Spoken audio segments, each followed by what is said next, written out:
My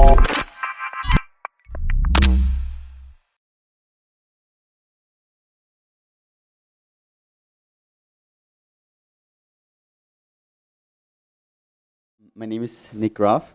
You can find me on Twitter, and I work on a couple of open source projects, also Draft.js plugins. This is why I know so much about it. So quick introduction about me. Right now, I'm working for a company called Serverless. It's super exciting. It's there we built a framework to make deploying serverless and also managing serverless applications on AWS, and in the near future also on Google Cloud and IBM and all that kind of stuff. Cloud providers, very, very easy and simple. So you can deploy something and it scales by default really well. But today I'm actually going to talk about rich text editing. So let me get started with, like, who of you have ever had to deal with rich text editing on a web before? Okay, a lot of people, that's good. So you all know this kind of tricky things like making it bold, italic, that's kind of doable. It gets a little bit more tricky if you do things like, for example, using add mentions and having an auto-completion, and then, like, if you put the add mention in there, you want to have this there. And this is actually a plugin, a jQuery plugin that I used like 6 years ago.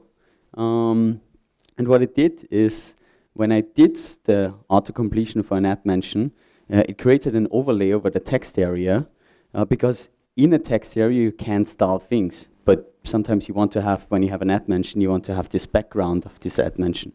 And this was really, that was back then absolutely the best practice, but it was really tricky, and it could get messed up pretty fast, because if you have like just one pixel of diversion between the overlaying span or div and the text area beneath it, it was screwed up and it looked really bad and not so good. So what happened is, like, here you can see there's this overlay, which is Kenneth, who's actually the creator of this jQuery plugin, and then you have the text area beneath that.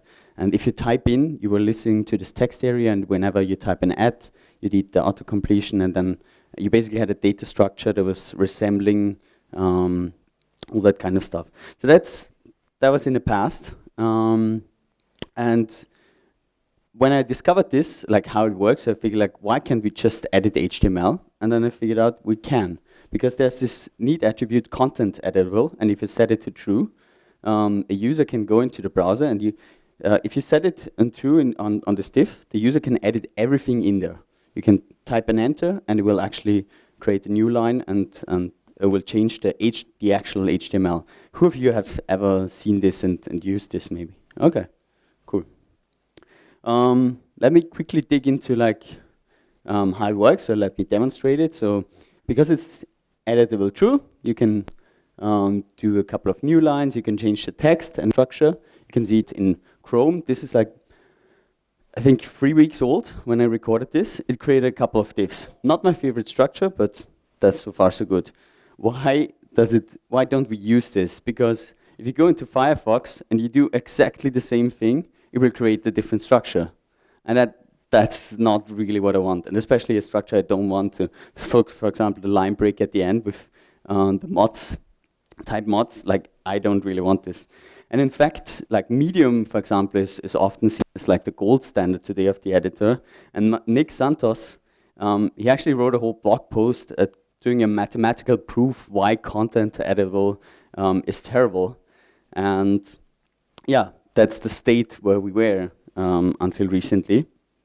And let me tell you a quick story, which is basically my life and then how that changed. But I've seen this with, that kind of resembles the story, happiness curve of a couple of people doing rich text editing and have to deal with it on a daily basis. It started out with being born, pretty exciting. Then you become a teenager. That's more than mad time.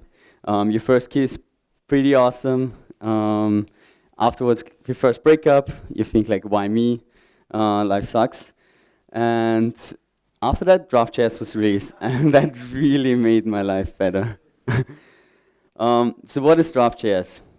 Draft.js is a framework for building rich text editors in React, built and used within Facebook. so Facebook built this, and they use it everywhere, basically. So they released it earlier this year in February at ReactConf, and it powers everything in Facebook that is more than just a plain text field.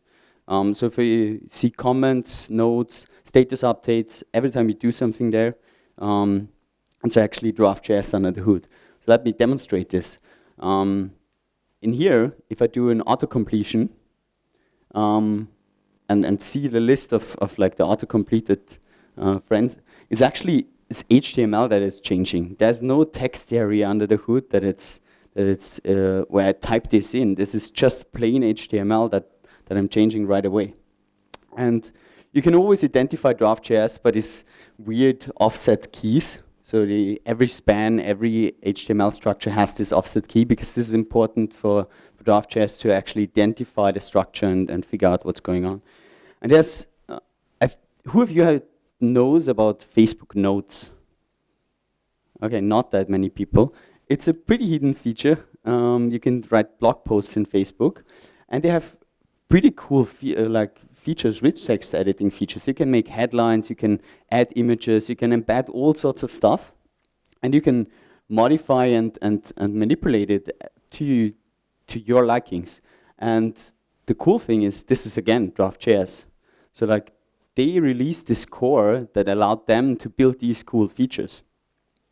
And you can still see this, because if I look at this, if I look at the Facebook Notes editor again, and I open the console, you can see you have exactly the same content, and again it has this data offset key, so you can actually figure out and see this again is Draft.js. So what makes Draft.js special, or why does it work this way? Because what Draft.js does is it recognizes every time you change something in the DOM, it creates a data representation. That's a certain model. It has certain entities. I'm going to walk you through that in a bit. But the nice part is you can actually change the model as well. So you can change the data structure, and we'll go back and change the DOM right away. And you don't take care of the DOM manipulation. It's all Draft.js.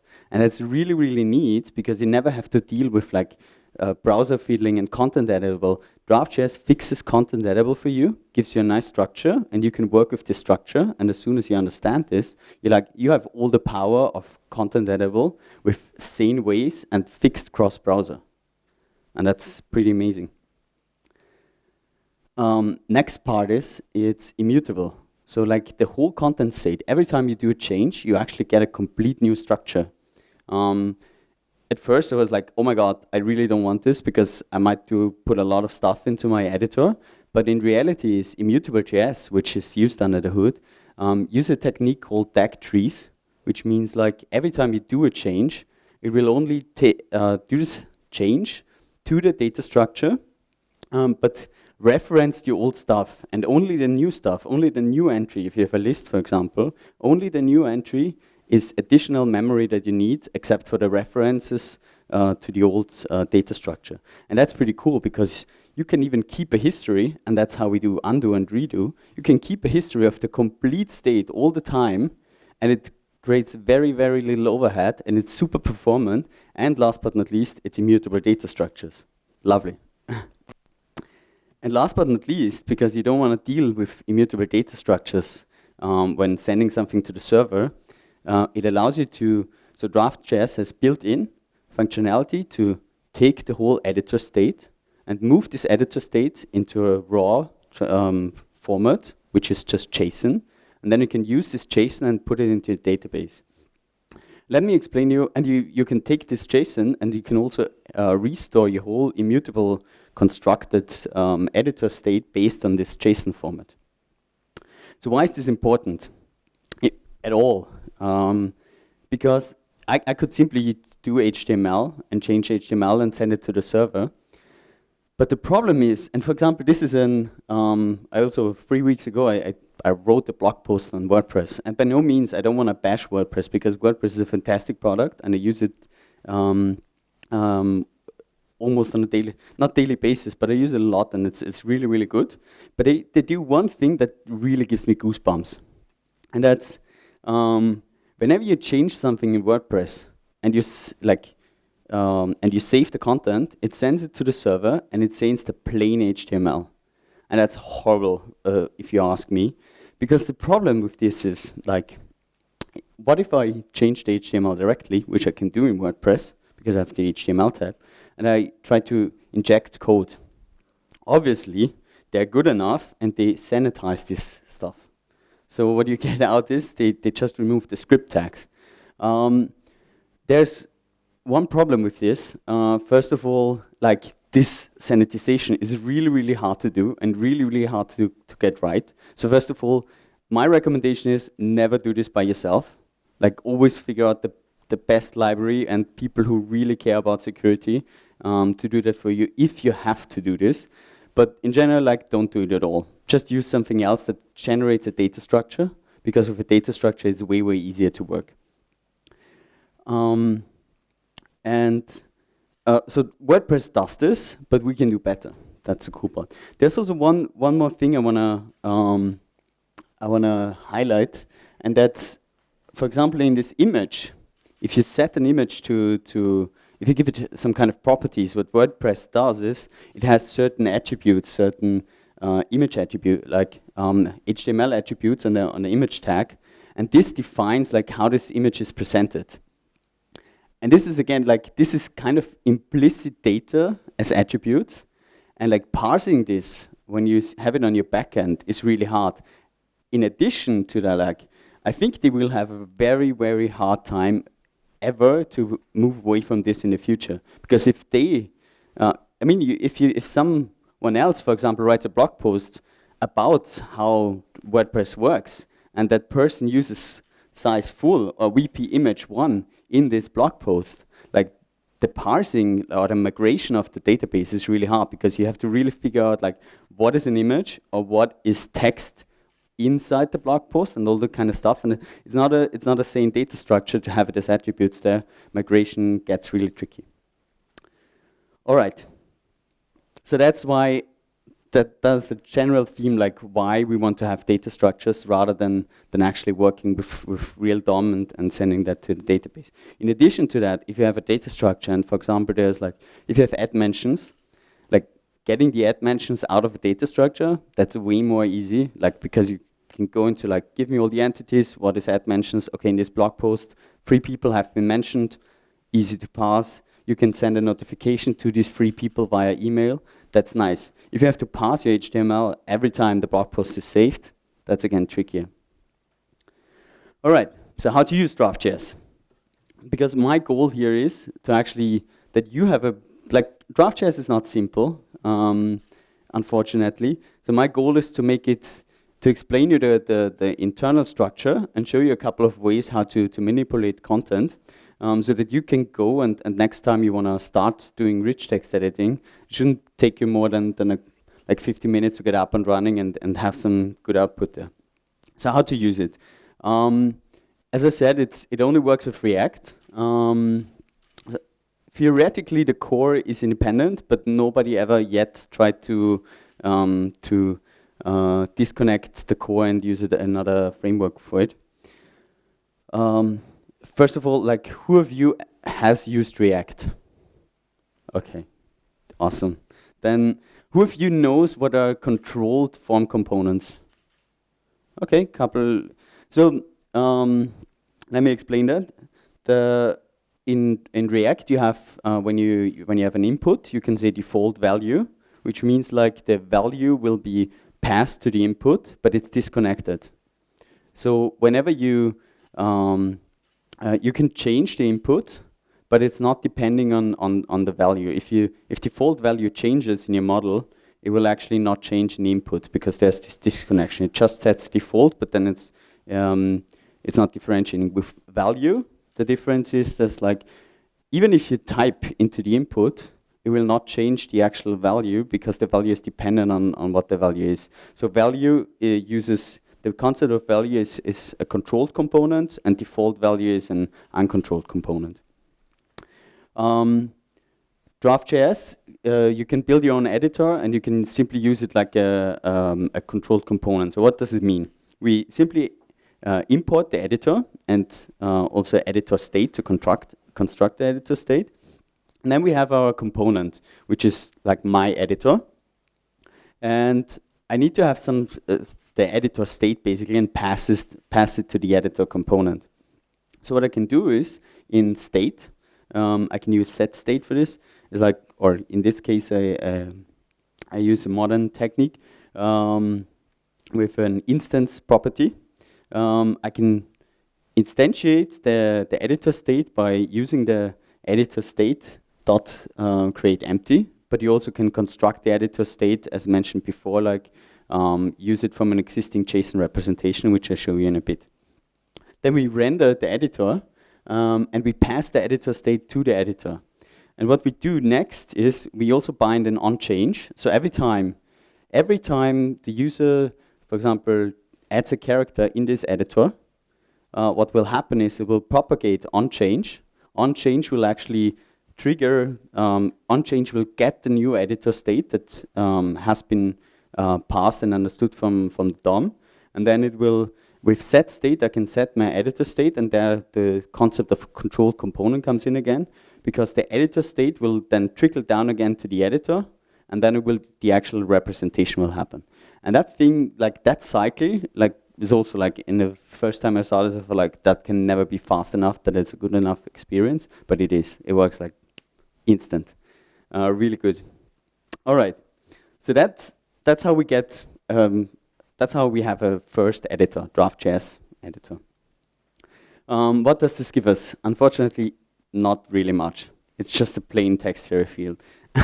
Because the problem, or not the problem, but I would actually say that the benefit is like what Facebook did here is they wanted to give you a very raw framework, so you can do all the features and build all the stuff that you need by yourself. And the core is just plain and empty and has not really special features. But let's look into the state a bit, like what is actually internally happening. So when you type, for example, in the editor hi, you get a lot of stuff back. This is all that stuff. What I did here is that's basically the internal model of Draft.js. It's a lot of stuff because it has the history, it has the whole selection and all that kind of stuff. Let's break it down. So there's two things that really, really matter right now. The editor state is constructed of two important parts. One is the content state, which represents the whole content, and the second is the selection state. So every time you actually change the selection, also onChange will be triggered, and that's really beneficial because every time a selection changes, you can react on that, and you can build cool features based on that. Let's break down the content state a bit. A content in Draft.js the content state is constructed of blocks. So usually like a line is a block, and a line then has text, but you also have a list for each character. Let's look into this. So there's this content state, we have a block map, and then we have one block, where block always has a key. So that's unique, and that when you've seen the span before with the offset key, this is actually exactly the same key as you can see here. So that's how Draft.js makes the connection between the offset key or between the DOM and the actual data model. And what we have here, when we typed our hi in, every block has a type, and this type is, in this case, it's an unstyled, so that means like there's no special styling for this particular block. Then we have the text, and as I mentioned, we also have the character list. The character list is important. Like in this case, it's not much in there. The character list, not much in there so far, but it's beneficial if you want to do things like make things italic or attach a color to one character in your whole editor. All right, so as a reminder, we have the content state, we have the block, text, and a character list. I'm gonna walk through the whole cycle again, just with hello instead of hi, just so you get a feeling of like what it means. Again, we have this one block. We have the text here. The block is unstyled and key. we have the key of the block, and then we have the character list. So for every character, you have an entry in this character list. Let's do something. This is shouldn't be here. Let's do something a little bit more interesting. Let's use the title. Let's actually make a headline of level 2, and make sure the first 2 characters are underlined. How does it look like in a state? So what you can see here is the type is header 2. So this is a list that is predefined in Draft.js, but you can actually change this. So Draft.js comes with a set of like predefined properties like header 2, and it will automatically render h2. And there's like list and unstyled, unordered list and ordered list and all that kind of stuff. And that stuff is actually in there, and it helps you to get up and running quickly. And as I mentioned before, now you can see we have this style, and also like underline will render automatically to an underlined character. And that is also built in. The really good part about it is like you can change this. For example, strike through is not in the Draft.js core, but you could add to the style list a strike through, and you can define like how it should be rendered. And that's a character for, or that's a decorator for this specific character then. It's pretty cool. All right, and as I mentioned before, now we have this immutable data structure. So what you've seen here, all that is always, what I always did is like, I took the whole immutable structure and I did 2JS, which makes plain objects and plain lists out of it. So what you can see here actually is, in reality, the block map is like immutable.map, and then you have these things in there, and even the entries in there, they are maps, because that's the only way to make this really efficient and fast. And as I mentioned before, we wanna, when we save this to the server, we wanna have a simpler structure. And if you use this command, these methods, convert from raw, or if you have the editor state, the second one, and you say convert to raw, what you actually get out is a simpler JSON structure that still has all the information that you need. So like for it has the text, it has like what type of character it is, what kind of style ranges it has, and also data information. So for example, in this case, the second block is an atomic block, and that represents an image. So in this case, I have an entity attached to this image, or there's an entity attached to this block, and that makes it possible that I can actually render an image inside. All right, and we can not only convert this in editor state to a raw JSON structure, but we also can convert the raw JSON structure, this content state, to an editor state. And that means like you can save something on the server as a raw data structure, you can analyze it, you can even fiddle with it, and then take it back, and you can always restore the same thing. And that's pretty cool. All right, let's get a little bit more into customization. And what I want to show you, so there's a couple of things. I'm not going to walk you through everything. If you really get deep into Draft.js and wanna do a lot of stuff, I would just recommend you to read through the documentation. But I want to show you one thing: how to render one image inside our editor. But yeah, there's a lot of cool stuff. Like you can take you can change the block render map. So this is the thing that like header 2 represents an h2. So if you could say, for example, unstyled should not be a div or a span, you could make it a paragraph, and you can fully customize like how the DOM is rendered based on the types. You can change the styles of each block so that every block would have a border bottom, or basically whatever you want to do, yeah, it's possible. You can have these decorators, so I could match. Decorators are super useful, for example, for hashtags. If you want to make sure that every word that starts with a hash in the front should be a light blue. Then you could use a decorator and make sure this is wrapped. This small part is wrapped into a React component, basically rendering a span and then applying a blue style. Custom style map, all sorts of cool functions. And you even have like rich utils, which allows you to have key bindings out of the box.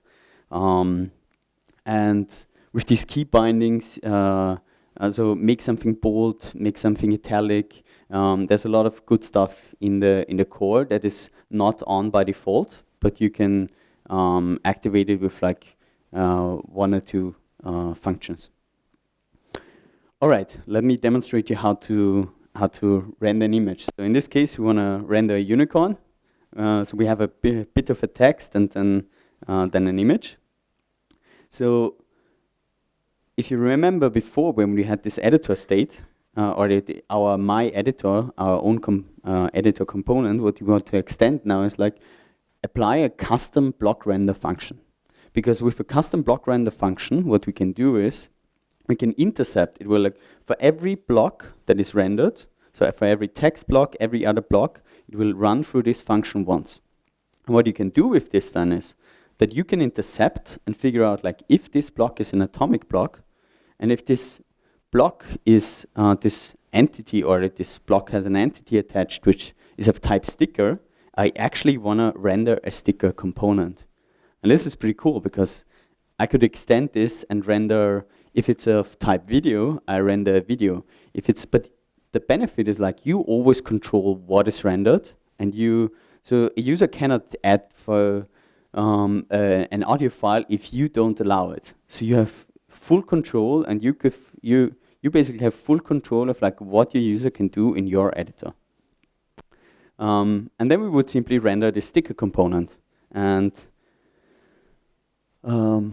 this outcome is that we render the sticker. Pretty cool. So what's the downside? Well, the downside is like the editor takes a lot of properties and it gets really, really complicated. And yeah, basically when this came out in February, I was fortunate enough to be at a company called Stripe funded me to work full-time on open source. And I was super excited about Draft.js coming out, and I waited for the first 2 weeks and wanted to see like what people do. And what happened is like, I think 8 people or so built like, everyone tried to match Medium obviously, and then they built like huge editors with a couple thousand lines of code, and everything was very specific, and that was kind of like annoying to me because I only wanted to have like this feature from this editor and this feature from this editor, but like you couldn't, it was always like baked into the whole thing. So what happened is a couple of people and I started to work on a plugin system on top of Draft.js, which is called Draft.js plugins. Not very creative name, but it does do the trick. So what but we not only built this plugin system because we felt like we want to do more. We want to actually give all these cool features, not like right out of the box in one editor, but allow you to compose them. And so we built a hashtag plugin, for example. And the only thing you have to do is like, instead of using the core Draft.js editor, because there's a couple 100 lines of code to make the plugin system possible, to extend it by this one property plugins, you take the plugin editor, you create a hashtag plugin, and then you pass the hashtag plugin to plugins in the editor, and you have it out of the box. The hashtag plugin is really, it's like very much customizable. You can change the color, you can change the strategy, how hashtags are matched. And that goes a little bit into like, why did we do, it sounds easy to make a hashtag plugin, like just do a regex, but we figured out like it's not. This is actually the code, and I took the screenshot like earlier this morning. This is the code to match for hashtags, and the cool part is like this is the stuff that Twitter uses. Like in the beginning, we just did like match for a hash, and then match for A to Z, A to C. But then, yeah, people came like, hey, I want to match Cyrillic hashtags. I want to match Asian hashtags, Chinese Mandarin hashtags. Like, guys, can you please fix this? And then, yeah, we started to figure out like, oh, there's more to it than being our arrogant Western A to C matching. And yeah, so we fixed this, and this is really cool because now you have all this support for out of the box. Then, thank you. We added an emoji plugin. I really like the feature of Slack of this auto completion. So we added this as well, and you might think like, yeah, but there's really cool, like the auto completion is one part, but why do you render these emojis differently? And doing an emoji feature, I learned a lot about Unicode and so on. And there's one notion to it, like why the Unicode is always the same. That's very interesting. But like some platforms simply can't render it. And that's a list from Unicode 5, which is currently in beta. And like you see, a lot of platforms simply can't render certain Unicodes. And this is a problem because one user might add an emoji in there, but the other user can't see it. But except if you take over rendering. So what we do is like we still have the Unicode in there, but we wrap it with a span and give it a background image. Like we make the text invisible and give it a background image with this emoji. And that is really, really nice because you absolutely know that like every user of your platform sees the same emoji. And if that stuff is not in your emoji list, then nobody can see it. And that's pretty nice. So that the person who writes the emoji also figures out like, okay, others can't see it. But obviously we use emoji 1, which is open and you can use it in your project. And yeah, they are really, really good in like keeping up with the latest standard. So highly recommend it. And the second point is like there's even a study that figure out like emojis on different platforms have very different impressions on people. So this one emoji, like in the Google version, it's like a very positive one. But if you use the Apple one, like if my girlfriend sends me that emoji and I'm on the Apple, I feel like, okay, I did something wrong. I better call her now. Yeah. And yeah, again, it's just a little bit of code. And cool. Then you have the whole emoji thing set up. The most popular one definitely is the whole add mention feature. There's like, this is absolutely the most stable one because a lot of people did a lot of bug fixes and it's super awesome. People love it. It's like, it goes even that crazy that a guy mentioned me on Twitter, or we had a chat and he mentioned that like, they're on an Angular stack, but they added React, Immutable JS, and Draft.js and Draft.js plugins just to get this feature, because this is the only one who could found which works with, which is ARIA compliant, so blind people can use this. I copied the whole stuff that Facebook does, and Facebook has a blind engineer that tests all the stuff, so that's really cool. But yeah, it's the only one that worked really well for him, and he tried so many, but that really helped him. And I find it, I'm really proud of it, but I find it also kind of insane that this is the only one that you could find. It's kind of bad, not a happy story. And yeah, it's again, you can make a list of the emojis, of the mentions. You can download it also from a remote server. We made sure it really works well, so you can update the list based on the input. You instantiate the mention plugin, you import the mentions, and then you add it as a plugin to your editor, and you get all the cool stuff that we had to put hard work into out of the box. All right, there's a counter plugin, so you can count lines, you can count words, you can count characters, and let me tell you, character counting is also not that straightforward.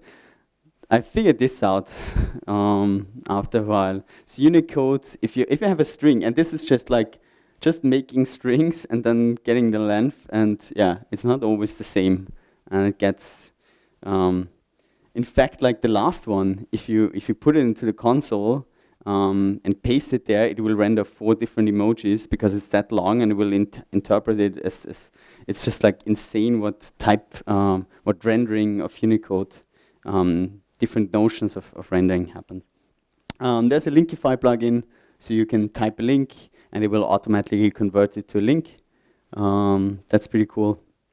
And one thing that I haven't mentioned yet is like you can take the editor and you can put it into read-only mode, and then it can basically that's the blog post that is then presented. Sticker plugin. You have seen the unicorns. We made this a thing. So you can use unicorns, you can use your own images. And this was all 1.0, which was like very, I think in March or so. But since then we have continued and built a couple of more things. And I figured that I found them to be really, really hard. Even for Draft.js, you have to define notions there is like, it's really tricky to manage images in that you can resize or you can drag and drop them. And that's all coming like, there's one more API design decision we have to make, and I think then we are done. That should happen this week. And then in like, I think 1 to 2 weeks, it will be published, and 2.0 of Draft.js plugins will be released. And you get all these features with just a couple lines of code out of the box if you want them. Side toolbar. That's also really cool. So you can change it to a headline. Nice feature. Make lists out of it. Cool. Let's move on because there's not much time. Inline toolbar as well. And you can everything is built in a way that you can modify it. You can change either just the styling, or you can even modify like what kind of manipulations you want to do in there. But this is just the beginning, I believe. So like now we have this concept with React and Draft.js. It showed us a way like how we can actually make contenteditable manageable. And there's another cool project I want to give a shout out to, which is called Slate, which in my opinion has a way cleaner API.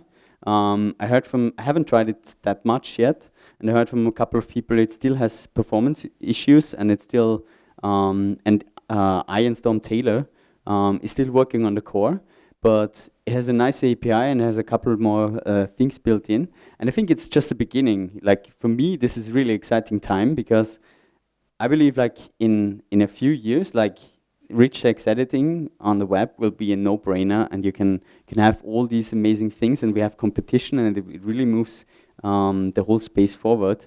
And yeah, I think it's super exciting. And yeah, so I highly recommend to check out Draft.js, check out Slate. Slate is not yet stable, but it's going to get there, and super excited about the whole space. That's the end. Thank you very much.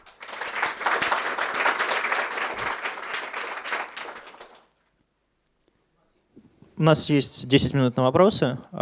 Поднимите руку, кто хочет. Я к вам подойду, ко всем подойду, я думаю. Начнем сзади. Hello. Thank you for your speech. Thank you for plugin system. We use it for organize our custom blocks. And cool. I have a question about custom blocks. Can you back to slide with render block sticker? Yeah. This one here. So everywhere in any example, official docs, and even here, we use entity for describe our custom blocks. We use it for two things: to store our metadata for our blocks and to describe what kind of block we need to render. Yep. So if we, why entity? We always create atomic block, create empty symbol, Yeah. Then we create entity and bind them only to do there. But we can just describe another type of block, not atomic. For example, image or video, and store our metadata in our block data, not in entity. So why? I can tell you why. Why? So the thing is that the sticker plugin was created before atomic blocks were introduced. So that's why atomic blocks are still using, like before atomic blocks were used, everybody built this, like use the entity type of the block. And I think we're gonna fix the sticker plugin and make it use atomic blocks as well. Because before that, it didn't have, exist and everybody used this block technique. But nowadays, we know like atomic block is the best practice, and it was, yeah. So on the way, what happened is like in February when they launched it, they don't have, Draft.js didn't have an idea of how to manage images and so on and so forth, or like videos, audio stuff. And then later on, they introduced atomic blocks. Let's chat later on, and I can explain you in detail how to fix this. Okay, thank you. Good. Thank you for the talk. I have two small questions. First, does Draft.js use any, well-known state containers like Flux or Redux? And the second question: imagine that I already have my WYSIWYG editor written by myself. Can I use Draft.js only for content area? For example, if I adapt my toolbars to use Draft.js API to modify its content. Thanks. Yeah. So what you can do, yes, you can definitely do this. You could exchange the content area. The only thing is that's tricky. Like you have to make the buttons then actually change certain state in the editor state. So I think in the end it might be probably easier to take something existing, like there's a plugin which has a toolbar, and then you could simply take this and change the icons, because then you would get all of the good stuff out of the box and make it work this way. To your first question about Redux or so, no, it doesn't have any, like the cycle is just like you pass the editor state into the editor component, and then you get with onChange a new editor state out. If you want to change the editor state programmatically, what you do is like you there's a couple of modifiers. So every time you modify the state, it actually is like, for example, remove a text range. There's a function for that, so you can remove a text range. And what it will give you is like, again, a complete new editor state. The benefit of this is like, it will remove the text range, but it also will add this step to the undo list. And this is nice because then you could have like a button to remove a whole block, which is done programmatically, but it will still be valid in the undo and redo list. And so it doesn't have any, like, it's just always plain methods and then basically manipulating a larger immutable data structure. And yeah, but not any kind of like listeners or anything like that. Okay, thank you. Cool. Hey, thanks for the talk. It was very interesting. I have a sort of general question. What's your take on using Draft.js for a multi-user collaboration tool? Are there any examples you're aware of usages? Yeah. Draft.js is not ideal for that because when you have collaboration, what you really want to have is like the diff between every change, because that allows you to, at least from my experience, like most of the interesting synchronization algorithms work way better on diffs, and Draft.js doesn't really have that. I encourage you to look at Slate, because they want to make this work, that you get a diff for every change. Yeah, but it's still a bit early. So, but yeah, if you want a collaboration, then Slate is probably the way to go until now. Cool. Thanks. Cool. Anyone else? Hi, Hi, thank you for the talk. I've got a question. How to render this content, what is inside this text area, how to render this on server side? Is there a best option for this? Yes, absolutely, because it's because in the end it's just a React component. What you can do is you just render render with React.renders to render string or so. You could just put the editor component, put the editor state there, and then you have the output. There's one fine notion to it, like the keys. If you have new keys, I think they're not. If they're generated, it's not deterministic, and that's why it could be. Some people have problems with like attributes that are not exactly matching and stuff like this. So I know there are some people server rendering, but then they get console warnings, which it's okay if you really need it. So it's possible, but it's not designed for that. That's why it's still has a few issues. Еще вопрос?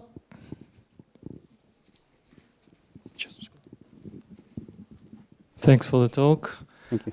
My question is, will it be an overhead to use Draft.js for inputs, like if I want just text and so on, or it will not be performant enough?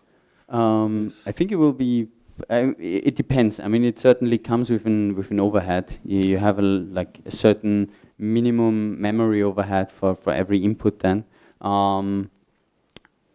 depends. I think you just have to try it. But I know people are rendering like 5 editors in a row and use different features in different input fields. Like some people autocomplete addresses and all that kind of stuff. But yeah. I think you just have to try. So far, what I've seen is like multiple editors is not really a problem. The only thing is like if you paste a book into Draft.js, that gets tricky. Thank you. Thank you for talk and great plugins. Thank you. Please, could you say what about tables? We actually had tables is tricky. So tables is Draft.js has a flat structure, so everything is like it's basically a list. And the thing is with tables, if you want to have, for example, rich text editing again in a table, you could do Draft.js in each table segment. So you could have kind of like a recursion in, but it's really crazy. So there was one guy, Benjamin Kniffler. I actually did a table plugin, and it used this technique of like, you could do a table in a table in a table, and that would be Draft.js inside Draft.js inside Draft.js. And like, I dropped it from the 2.0 release because I found it like, I don't want to maintain this code, that's way too insane. And it's already a lot of work. But for you, also look into Slate. So it's definitely possible if you want to do it. Slate has a tree structure. So in Slate, that should be possible performantly with one Slate instance. So you might want to look into that. And one final question for me. Sure. You said you're excited that you're happy to do these things easily now, but isn't it something that should be done using browser API? Is there a room to improve this thing or replace some part of this library with native browser APIs once we have contenteditable that renders the same way in all browsers? Yeah, that would be perfect. I never looked into the specs of contenteditable, but so far as, I don't really know. Like, what would be perfect is like, if at least if you do an interaction, like in return, that should give us the same output across all browsers. Obviously, or like, kind of like the problem right now is like, it would break every browser that changes this right now would break its own API. And that's tricky. So I don't see any movement very soon, but I'm not really aware of like what the discussions. There is a newer draft, and we could probably introduce a new attribute instead of old Absolutely. one. Something like this. That would be nice. Yeah. If the browsers would build this in, that would be amazing. Yeah.